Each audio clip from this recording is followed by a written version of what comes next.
wabarakatuh. Halo, selamat pagi anak-anak kelas 4 hebat. Bagaimana kabar kalian hari ini? Semoga sehat dan semangat ya. Hari ini kita akan belajar bersama dengan Bude Misa dengan tema 7. Indahnya keberagaman di negeriku, subtema 1. Keberagaman suku agama dan agama di negeriku, pembelajaran ke-1. Sebelum belajar, marilah kita berdoa terlebih dahulu. Berdoa dimulai.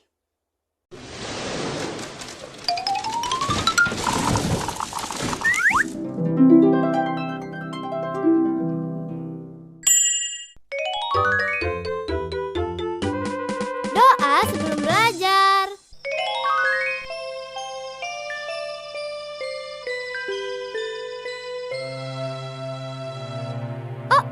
Pus, sekarang ayo kita belajar. Iya, Diva, kita tidak boleh menonton TV terlalu lama.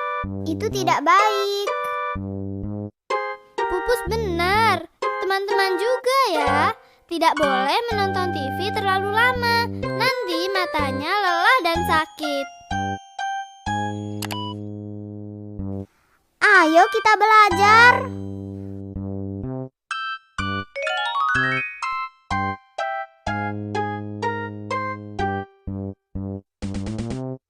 Oh iya, Diva, jangan lupa kita berdoa sebelum belajar. Kamu benar, Pus. Ayo kita berdoa bersama. Bismillahirrohmanirrohim. Robbi zidni ilma warzuqni fahma. Amin. Ya Allah, tambahkan ilmu pengetahuanku dan berilah aku kefahaman. Amin. Amin. Nah, sekarang ayo kita belajar. Aku pinjam bukunya ya. Ini, Pus, belajar yang baik ya. Oke. Teman-teman, kalau kita akan belajar, kita harus berdoa terlebih dahulu. Ayo kita ulangi berdoa sebelum belajar. Doa sebelum belajar. Robbi zidni ilma warzuqni fahma. Ya Allah, tambahkanlah ilmu pengetahuanku dan berilah aku kefahaman. Berdoa selesai. Sekarang siapkan alat tulis, buku, pensil, penghapus, pulpen. Sudah? Anak-anak, hari ini kita akan belajar tentang menemukan kata sulit dalam paragraf. Selanjutnya, menentukan gagasan pokok. Dan yang terakhir, menjelaskan tentang gaya. Nah, sebelum masuk materi, mari kita bersama-sama menyanyikan lagu Satu Nusa Satu Bangsa.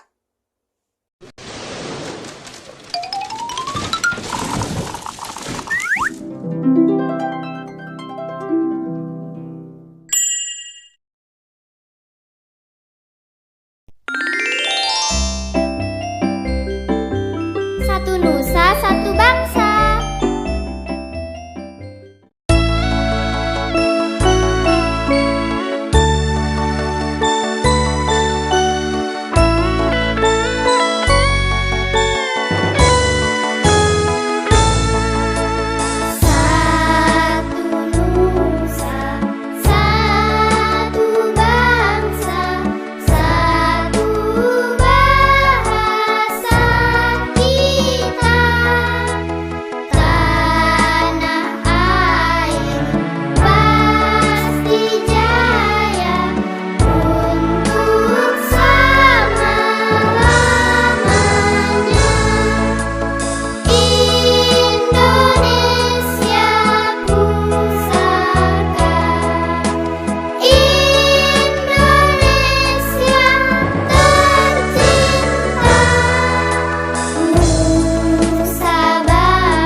lihat gambar berikut.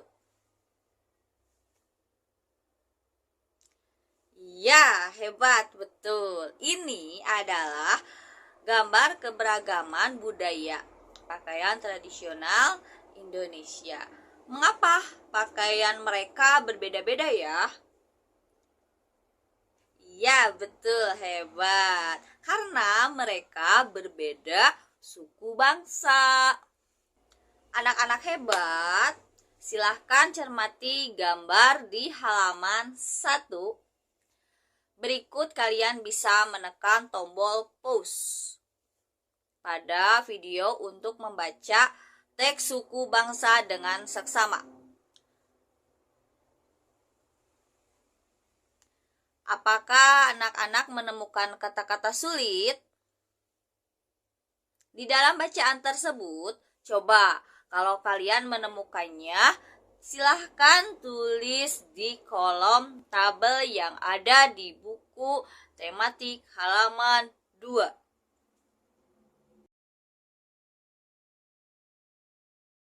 Five, four, 3, 2.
Anak-anak masih ingat menemukan pokok pikiran?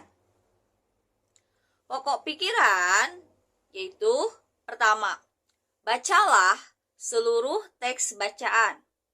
Kedua, tandai kalimat pertama atau kalimat pertama dan terakhir. Dan yang ketiga, tentukan pikiran pokok dari kalimat pertama, terakhir, atau kalimat awal dan akhir. Di Indonesia kaya dengan alat transportasi. Ada transportasi di Indonesia pada zaman dahulu, ada delman, ada pedati, dan bendi. Pernahkah kalian naik delman? Menyenangkan bukan? Coba perhatikan. Apa yang terjadi saat kuda menarik bendi? Jawabannya? Iya, betul. Bendi akan berjalan. Apa yang terjadi saat kerbau atau kuda menarik pedati? Iya, betul. Pedati akan berpindah tempat. Materi ini akan berhubungan dengan materi kita, yaitu tentang gaya. Anak-anak, ibu akan tanya, mengapa mobil bisa bergerak? Selanjutnya, mengapa lampu bisa menyala? Selanjutnya, mengapa jarum atau paku bisa menempel pada magnet? Dilanjut lagi, mengapa buah bisa jatuh dari pohon? Yang terakhir, mengapa kursi atau meja bisa dipindahkan dengan mudah? Coba sekarang anak-anak hebat membuat kegiatan yang ada di tabel dan temukan hasilnya ya. Mengapa mobil bisa bergerak? Iya, betul, hebat. Karena adanya dorongan. Kesimpulannya, benda bergerak karena adanya dorongan. Betul, hebat.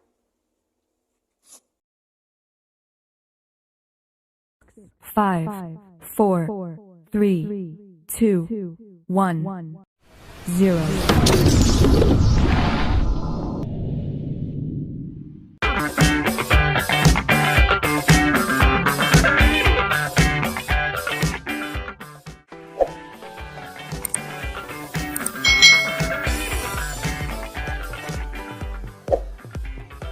Hai hai hai. Selamat datang di channel YouTube Kak Citra. Apa kabar adik-adik semuanya?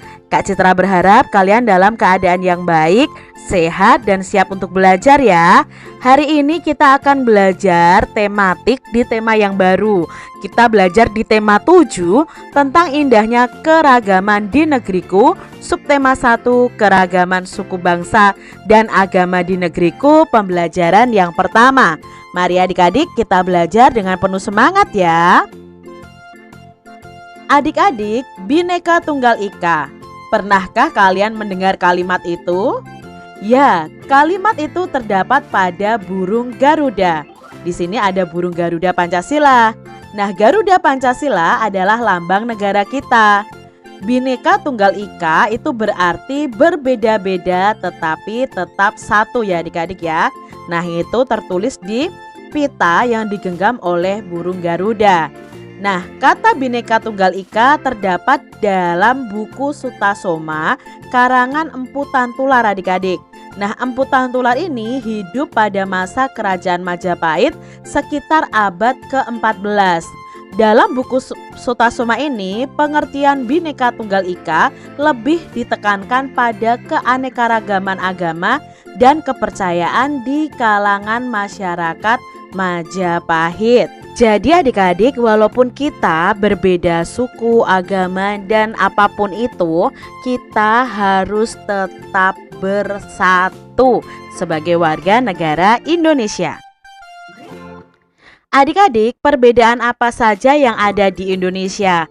Nah, di Indonesia itu ada perbedaan dari agama, asal-usul, suku daerahnya, kebudayaannya, bermacam-macam ya adik-adik. Bahkan tarian tradisionalnya pun berbeda, pakaian adatnya berbeda, rumah adatnya juga berbeda. Terjadi banyak perbedaan di Indonesia dari segi budayanya adik-adik. Nah, bagaimana sikap kalian terhadap perbedaan yang ada di Indonesia? Tentunya dengan perbedaan yang ada itu bukan menjadi salah satu alasan untuk kita bertengkar dengan orang lain atau bertengkar dengan suku lain, menjelek-jelekan suku lain atau bangsa lain. Tetapi dari perbedaan itu mari kita hidup rukun bersatu sehingga Indonesia nanti akan menjadi negara yang kuat. Bangsa Indonesia terdiri atas banyak suku bangsa. Suku bangsa apa sajakah itu? Nah, di sini di Indonesia sendiri juga terjadi perbedaan suku. Nah, perbedaan suku itu tergantung dari asal daerah kalian masing-masing. Misalnya kalau di Sumatera ada suku Batak, itu khusus untuk orang-orang yang berasal dari Sumatera misalnya. Lalu ada suku Jawa, itu untuk orang-orang yang asal daerahnya dari Jawa. Nah, kita pelajari lebih lanjut adik-adik.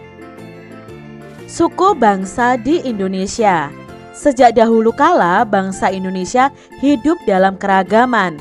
Kalimat Bhinneka Tunggal Ika pada lambang negara Garuda Pancasila bukan cuma slogan adik-adik. Penduduk Indonesia terdiri atas beragam suku bangsa, agama, bahasa, adat, dan budaya. Tetapi semua dapat hidup rukun berdampingan. Berdasarkan hasil sensus Badan Pusat Statistik atau BPS tahun 2010, bangsa Indonesia ini terdiri atas 1.331 suku loh adik-adik. Berdasarkan sensus itu pula, suku bangsa terbesar adalah suku Jawa yang meliputi 40,2% dari penduduk Indonesia. Suku Jawa ini merupakan gabungan dari suku-suku bangsa di Pulau Jawa seperti suku Jawa, Osing, Tengger, Samin, Bawean, suku Naga, dan suku-suku lainnya. Suku yang paling sedikit jumlahnya adalah suku Nias adik-adik dengan jumlah 1.041.925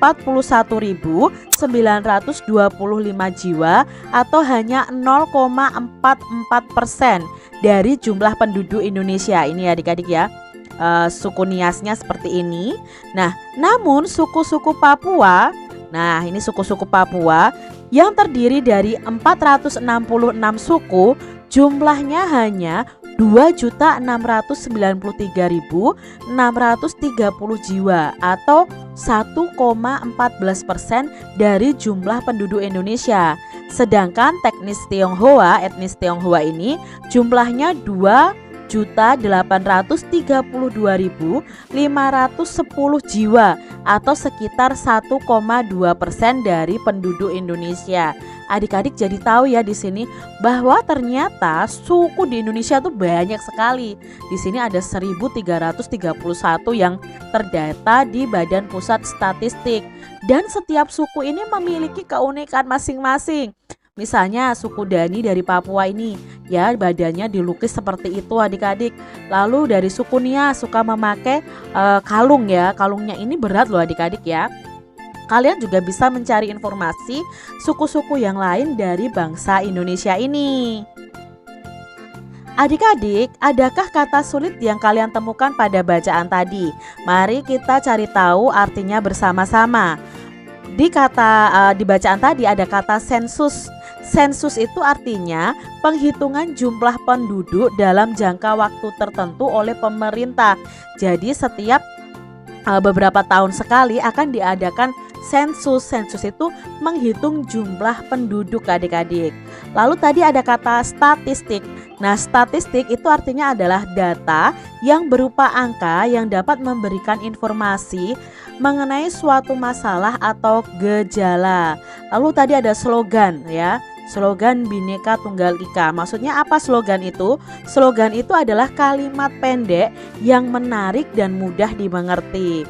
Lalu tadi ada kata etnis Tionghoa tadi maksudnya gitu kan. Nah, etnis itu artinya adalah kelompok sosial dalam sistem sosial atau kebudayaan yang mempunyai arti atau kedudukan tertentu. Itu arti dari etnis, yaitu kelompok sosial. Nah, ada kata adat. Kita sering sekali mendengar kata adat. Apa artinya kata adat? Nah, kata adat ini artinya adalah aturan atau kebiasaan yang telah dilakukan sejak dahulu. Itu adalah adat adik-adik. Nah, ini adalah kata-kata sulit yang kita pahami artinya. Kalian bisa cari tahu arti dari kata sulit itu di Kamus Besar Bahasa Indonesia. Adik-adik, ada beberapa paragraf pada teks suku bangsa di Indonesia. Ya, tadi ada 2 paragraf ya. Nah, sekarang kita akan menuliskan pokok pikiran dari setiap paragraf yang ada. Adik-adik tentunya masih ingat bagaimana menentukan pokok pikiran yang ada. cara menentukan pokok pikiran pada paragraf adalah sebagai berikut. Yang pertama, baca dulu seluruh kalimat dalam paragraf. Lalu tandai kalimat awal, kalimat akhir, atau kalimat awal dan kalimat akhir di setiap paragrafnya. Menandai pikiran pokoknya yang terdapat di awal, di akhir, atau di awal dan di akhir. Nah, adik-adik, ini adalah cara menentukan pokok pikiran dari paragraf. Jadi kalian baca dulu secara keseluruhan. Contohnya dalam bacaan tadi ya, bacaan suku bangsa di Indonesia. Nah, di sini kita lihat kalimat utamanya adalah sejak dahulu kala Indonesia itu hidup dalam keragaman. Nah, pokok pikiran paragraf pertama itu terdapat di mana? Kita lihat dari bacaan ini. Oh, di paragraf terakhir itu dikatakan penduduk Indonesia itu terdiri atas beragam suku bangsa, agama, bahasa, adat, dan budaya. Nah, ini adalah pokok pikiran di paragraf pertama. Lalu pokok pikiran di paragraf kedua apa? Nah, pokok pikiran di paragraf kedua ini adalah tentang hasil sensus tahun 2010 oleh Badan Pusat Statistika. Itu bangsa Indonesia itu memiliki 1331 suku pada tahun 2010. Nah, itu adalah pokok pikiran di paragraf kedua. Baru dijelaskan, sisanya menjelaskan bahwa 1331 suku itu terdiri dari suku Jawa sekian persen, suku Nias sekian persen, suku Papua sekian persen, lalu etnis Tionghoa sekian persen. Itu baru dijelaskan. Maka pokok pikirannya adalah di bagian awal paragraf. Nah, bacaan ini diambil dari bobo.kitnesia.com. Adik-adik, dari kegiatan sebelumnya, kamu akan mengetahui bahwa Indonesia itu terdapat ribuan suku bangsa. Nah, setiap suku bangsa itu kemungkinan memiliki kebiasaan dan cara hidup yang berbeda. Salah satu contoh perbedaan cara hidup adalah transportasi. Pada zaman dahulu, alat transportasi itu menggunakan tenaga hewan seperti gambar berikut ini adik-adik. Ya, ini adalah bendi, lalu ada pedati sapi, lalu ada pedati kerbau. Orang zaman dahulu untuk alat transportasinya itu menggunakan hewan adik-adik, menggunakan tenaga hewan. Ini kuda untuk menarik keretanya, ya, sapi, ini kerbau. Itu pada zaman dahulu. Kalau zaman sekarang ya semuanya serba pakai mesin ya, mobil, motor, dan lain sebagainya. Adik-adik perhatikan gambar berikut ini. Nah, gambar bendi, gambar pedati sapi, dan pedati kerbau. Dapatkah adik-adik melihat persamaan dari ketiga alat transportasi tersebut? Nah, ini kan termasuk alat transportasi tradisional ya. Ada banyak persamaannya. Salah satunya adalah ketiga alat transportasi tersebut menggunakan binatang yang sama-sama menarik beban berupa bendi atau pedati atau keretanya ini adik-adik. Jadi ketiga-tiganya ini ditarik oleh hewan adik-adik. Nah, adik-adik, apa yang terjadi saat kuda menarik bendi? Nah, kuda yang menarik bendi ini, bendinya akan bergerak karena gaya yang diberikan oleh kuda. Kudanya menarik sehingga bendinya akan bergerak. Lalu, apa yang terjadi saat kerbau atau kuda menarik pedatinya? Nah, yang terjadi ya pedati akan bergerak juga karena gaya yang diberikan oleh kerbau atau kudanya. Adik-adik, coba adik-adik lakukan kegiatan sederhana berikut ini. Coba adik-adik dorong meja belajarmu pelan-pelan hingga bergeser sedikit. Lalu setelah dorong, tarik ke posisi semula. Itu kegiatan yang pertama. Yang kedua, angkat tas sekolahmu, lalu letakkan lagi di posisi semula. Yang ketiga, ambil selembar kertas tak terpakai, lalu lipat atau remaslah kertas tersebut. Nah, dari kegiatan tersebut, isilah tabel berikut ini. Nah, ini adalah tabelnya ya adik-adik ya. Pertama, kegiatannya adalah mendorong meja, hasilnya meja bergeser. Ketika menarik meja, mejanya juga bergeser. Kegiatan yang kedua adalah mengangkat tas. Tasnya akan bergerak naik. Ketika menurunkan tas ya, tasnya akan bergerak turun ya. Lalu yang ketiga, kegiatan ketiga adalah meremas kertas. Apa hasilnya? Tadi awalnya kertas yang mulus, ketika diremas ya kertasnya akan berubah bentuk menjadi kucel ya adik-adik ya. Nah itu adalah hasil dari percobaan tadi. Lalu apa kesimpulannya adik-adik? Nah kesimpulannya di sini, aktivitas yang telah kamu lakukan terhadap meja yang bergeser tadi itu disebut gaya. Lalu aktivitas yang kamu lakukan terhadap tas sekolah yang kamu angkat itu juga disebut gaya. Lalu aktivitas yang kamu lakukan terhadap kertas sehingga bentuknya berubah itu juga disebut gaya. Berarti gaya itu apa Kak Citra? Nah, gaya adalah dorongan atau tarikan yang dapat menyebabkan benda bergerak atau berubah bentuk.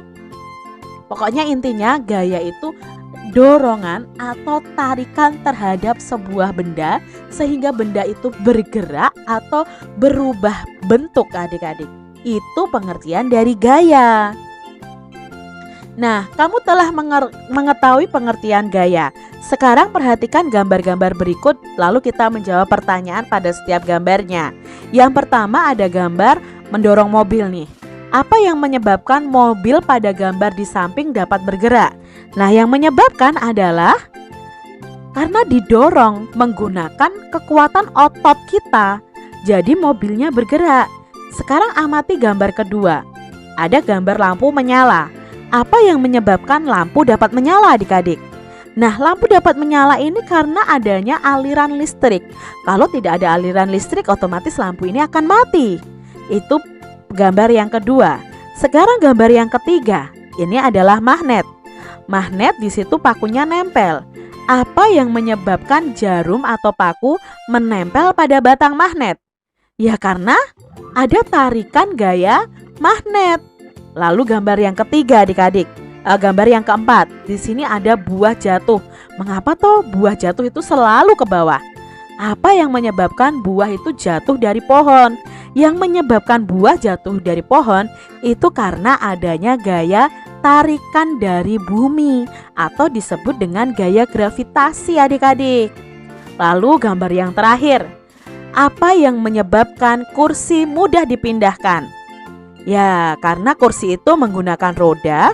Roda itu dapat menghilangkan gaya gesek kaki kursi dengan lantai. Nah, dari ini adik-adik, kita bisa menyimpulkan gaya itu mempunyai banyak jenis dengan sumber yang melakukan gaya. Pertama, macam-macam gaya itu ada gaya otot.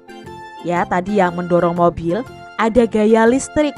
Contohnya lampu yang menyala, ada gaya magnet. Gaya magnet itu magnet yang menarik logam. Gaya gravitasi itu gaya yang membuat benda itu kalau jatuh itu selalu ke bawah.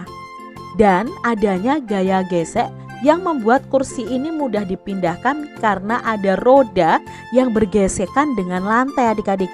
Itu macam-macam gaya yang akan kita pelajari di tema ini. Perhatikan contoh kegiatan menggunakan gaya otot berikut ini. Nah adik-adik, ini adalah contoh menggunakan gaya otot. Ada melakukan tarik tambang, itu kan pakai otot tangan kita. Lalu membuat kerajinan gerabah dari tanah liat, itu bisa terbentuk gerabahnya ya karena ada gaya otot kita. Lalu ibu bisa menggendong anaknya. Ibu menggendong dengan kekuatan ototnya. Sapi bisa menarik bendi atau kerbau bisa menarik pedati. Itu ada gaya otot dari hewan atau kerbau atau sapi yang menariknya. Lalu gaya otot itu apa ya? Yuk kita pelajari tentang gaya otot. Nah, gaya otot adalah gaya yang dihasilkan oleh otot makhluk hidup, baik manusia atau hewan. Jadi manusia dan hewan kalau melakukan dorongan dan tarikan berarti dia sudah melakukan gaya otot adik-adik. Nah, pengaruh gaya otot itu apa terhadap benda? Yuk kita pelajari bersama. Yang pertama, kalau kita memberi gaya otot terhadap suatu benda, benda itu akan berpindah tempat. Contohnya di sini tarik tambang.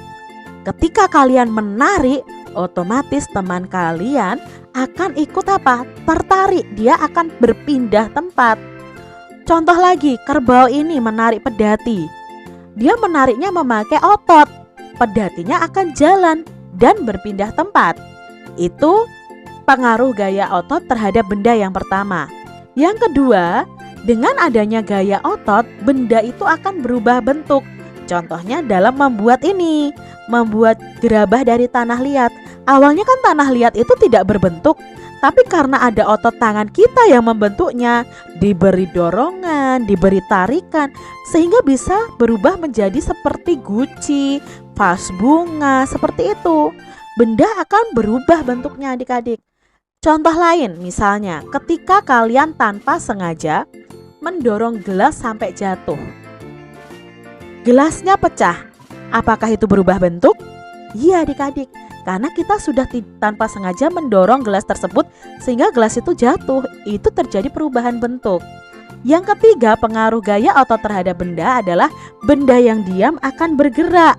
Contohnya juga pedati ini, awalnya mungkin bergerak, tetapi ketika kerbau atau sapi atau kudanya berjalan, nah pedati yang awalnya diam, dia akan bergerak. Contoh lain, kalau kalian punya mobil-mobilan, kalian taruh di atas meja, kalian diamkan saja di atas meja. Bukan mobil-mobilan yang pakai remote ya, mobil-mobilan yang biasa adik-adik. Lalu kalian amati, diam. Tapi kalau kalian dorong atau kalian tarik pakai tali, otomatis mobil-mobilan yang tadinya diam, dia akan bergerak. Lalu pengaruh gaya otot terhadap benda yang keempat adalah benda akan mempunyai arah. Nah, kalau ini ditarik ke sini, tarik tambang ini, ya arahnya akan ke sini. Kalau ternyata di sini yang lebih kuat, yang ke sini akan tertarik ke sini. Dia akan mempunyai arah adik-adik. Itu pengaruh gaya otot terhadap benda. Nah, adik-adik, di sini ada bacaan tentang seni gerabah di Indonesia. Mari kita simak bersama-sama. Tahukah kamu apa yang disebut gerabah? Berdasarkan Kamus Besar Bahasa Indonesia atau KBBI, gerabah yaitu alat-alat dapur, alat untuk masak-memasak dan sebagainya yang dibuat dari tanah liat yang kemudian dibakar. Misalnya ada kendi dan belanga. Memang awalnya pembuatan gerabah untuk memenuhi kebutuhan alat-alat dapur. Namun dalam perkembangannya, seni kerajinan gerabah meluas dan menghasilkan beraneka macam benda. Pembuatan gerabah secara tradisional itu tersebar di wilayah Nusantara. Di Jawa, tempat yang terkenal dengan pembuatan gerabah adalah Kasongan, Yogyakarta. Nah, Kasongan adalah nama daerah di Kecamatan Kasihan, Bantul. Letak Kasongan kurang lebih 8 km di sebelah barat daya Yogyakarta. Gerabah Kasongan awalnya biasa saja. Perajin Kasongan dahulu hanya membuat barang-barang rumah tangga seperti anglo, cobek, atau kendi. Namun pada tahun 1970-an, Bapak Sabto Hudoyo, seorang seniman Yogyakarta, mendidik pengrajin di sana. Mereka diajari cara membuat karya seni dari tanah liat. Sejak saat itu, seni gerabah semakin bermunculan adik-adik. Para perajin membuat kendi yang lebih unik. Mereka juga membuat vas yang dilengkapi aneka hiasan. Semakin hari, pengetahuan dan keahlian perajin semakin berkembang. Hasilnya seperti yang kita lihat hari ini. Gerabah Kasongan menjadi terkenal dan banyak dicari adik-adik karena bentuknya itu unik-unik adik-adik.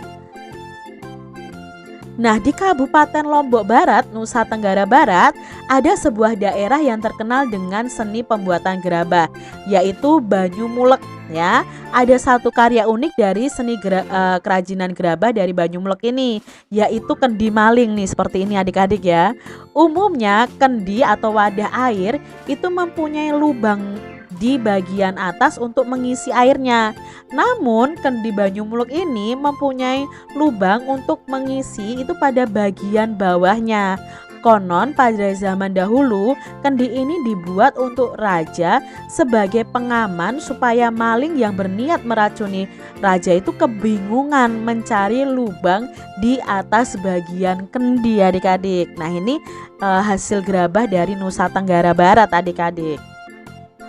Lalu masyarakat Pulau Au di Maluku Tengah juga membuat gerabah yang disebut sempeh. Nah, mereka kebanyakan membuat sempeh untuk keperluan rumah tangga.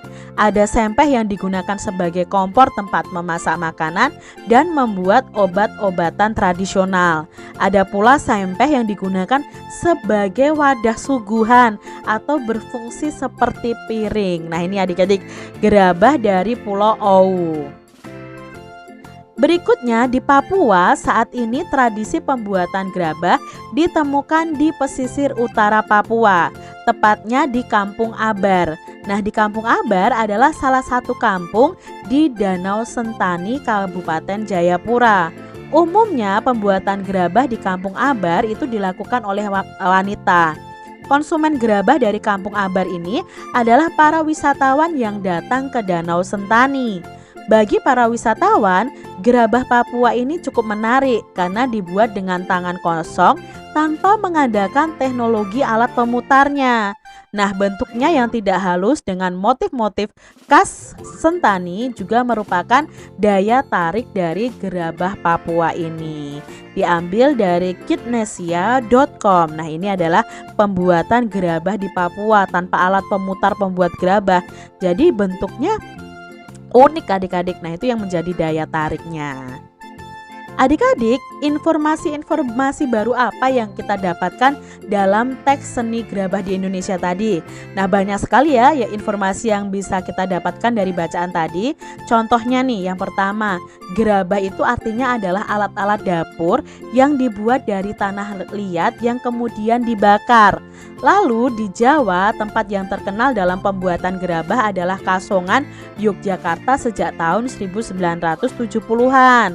Lalu di daerah Banyumale ya, di Kabupaten Lombok Barat, Nusa Tenggara Barat itu terkenal dengan seni pembuatan gerabah dengan karyanya kendi maling. Lalu kendi maling itu lubang untuk mengisi airnya di bagian bawah. Karena konon katanya pada zaman dahulu kendi ini dibuat untuk raja sebagai pengaman supaya maling yang berniat meracuni raja itu kebingungan mencari lubang di bagian atas kendi. Lalu kita juga mendapatkan informasi tentang karya gerabah sempeh yang berasal dari Pulau Au di Maluku Tengah, dan kita juga belajar tradisi pembuatan gerabah yang ditemukan di pesisir utara Papua, tepatnya di Kampung Abar yang tidak menggunakan teknologi alat pemutarnya. Nah, itu tadi informasi-informasi penting yang kita dapat dari teks tadi, adik-adik. Baik, anak-anak hebat. Dari soal tadi ada yang bisa menyimpulkan tentang gaya. Jadi, gaya adalah tarikan atau dorongan yang membuat benda bergerak, berpindah tempat, dan berubah bentuk. Nah, anak-anak, hari ini kita sudah belajar apa ya? Pertama, kita menemukan kata sulit dalam suatu paragraf dan mencari artinya di kamus bahasa Indonesia atau di online. Yang kedua, menemukan pokok pikiran suatu paragraf. Ketiga, gaya adalah tarikan atau dorongan yang membuat benda bergerak, berpindah tempat, dan berubah bentuk. Keempat, perlu diingat, macam-macam gaya yaitu ada gaya otot, gaya listrik, magnet, gaya gravitasi, dan gaya gesek. Sekian video yang Ibu sampaikan. Semoga bermanfaat. Jaga kesehatan dan tetap semangat. Kelas 4 hebat. Tutupkan Ibu. Wassalamualaikum warahmatullahi wabarakatuh.